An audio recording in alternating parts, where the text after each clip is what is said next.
ఏమండోయ్! అందరెలా ఉన్నారు? అందరు బాగుండాలి. అందులో నేనుండాలి. కూసంతా ఇమ్యూనిటీ పెంచుకోవాలి. అట్టగే ఈ చలికాలంలో జలుబు, దగ్గు రాకుండా చూసుకోవాలనుకుంటే తప్పకుండా ఈ రసం తాగాల్సిందేనండి. ఇంతకీ రసం ఏంది? దేనితో చేస్తారు? అనేది వీడియోలో చూసేద్దామండి.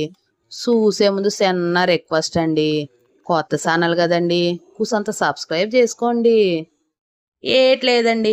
ముందుగా ఇట్లాంటి ఉసిరికాయలు తీసుకోవాలండి. ఈ ఉసిరికాయలు తీసుకొని శుభ్రంగా కడిగేసి ముక్కలు చేసి పక్కన పెట్టుకోవాలండి. ఇప్పుడు మిక్సీ జార్‌లోకి 2 పెద్ద సైజు టమాటాలు ముక్కలుగా కట్ చేసి ఏసుకోవాలండి. అందులోనే 4, 5 ఉసిరికాయలను గూడా ముక్కలుగా కట్ చేసి ఏసేసుకొని మెత్తగా పేస్ట్ చేసేసుకోవాలండి. ఇప్పుడు మీరు దేంట్లో రసం పెట్టాలనుకుంటున్నారో ఆ గిన్నెలోకి పేస్ట్ అంతా ఏసేసి పులుపుకు తగ్గన్ని నీళ్లు పోసుకోవాలండి. అట్టగే కుసంత పసుపు, రుచికి సరిపడా ఉప్పేసుకోవాలండి.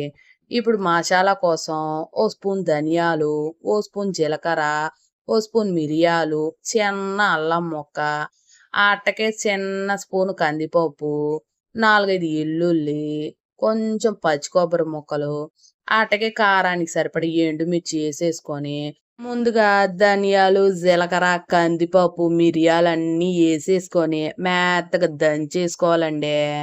అబ్బా! మేము దంచలేమండి అనుకుంటే మిక్సీ ఎట్టేసుకోవచ్చండి. మెత్తగా పొడైపోయినాక మిగిలినయన్నీ ఏసేసుకోవాలండి. మరి దీంట్లో కారం ఎయ్యమండి. ఎండుమిర్చిలో ఉండే కారం, మిరియాల్లో ఉండే కారం సరిపోయిద్దండి. మరి మీరు చూసి ఏసుకోవాలండి కారం అనేది. మీ రుచికి తగ్గట్టు. మొత్తం అంతా ముద్దలాగా వచ్చేసినాక, రసానికి ఎసురు పోసి పెట్టుకున్నాం గదండీ! ఆ నీళ్ళలో ఏసేసుకొని, స్టవ్ ఆన్ జేసి పొయ్యి మీద ఎట్టేసుకోవాలండి. మట్టి పాత్ర గదండీ! కూసంత సిమ్‌లోనే ఎట్టుకోవాలండి ముందు మరి. మరుగుతా ఉన్నప్పుడు ఓ పాలు చూసుకోవాలండి. ఉప్పు, పులుపు సరిపోయినాయో లేదోనని.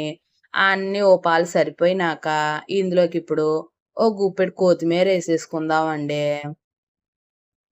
కొత్తిమీర గూడా యేసేసి, ఓ 10 నిమిషాలు బాగా మరిగించుకోవాలండి. చింతపండు బదులు ఉసిరికాయలు ఇప్పుడు సీజన్ గాబట్టి, ఉసిరికాయలతో చేసుకోండి. కూసంత కమ్మగా ఉంటది. ఆరోగ్యానికి కూడా మేలు చేసిద్దండి మరి. దీపం ఉన్నప్పుడే ఇల్లు సక్కబెట్టుకోవాలి గదండీ మరి. ఉసిరికాయల సీజన్‌లోనే ఉసిరికాయలతో యరైటీలు జేసుకోవాలి.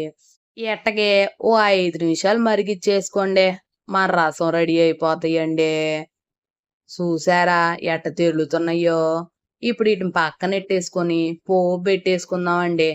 పోపు కోసం చిన్న బాండీ ఎట్టేసుకొని కూసంత నూనేసుకొని, నూనె మరిగినాక పోపు దినుసులు, ఓ 2 ఎండుమిర్చి, ఆటగా ఓ గుప్పెడు కరేపాకేసేసుకొని బాగా ఏగినాక సలసలా మరుగుతున్న మన రసంలో ఏసేసి కలిపేసుకొని తింటే ఉంటదండి.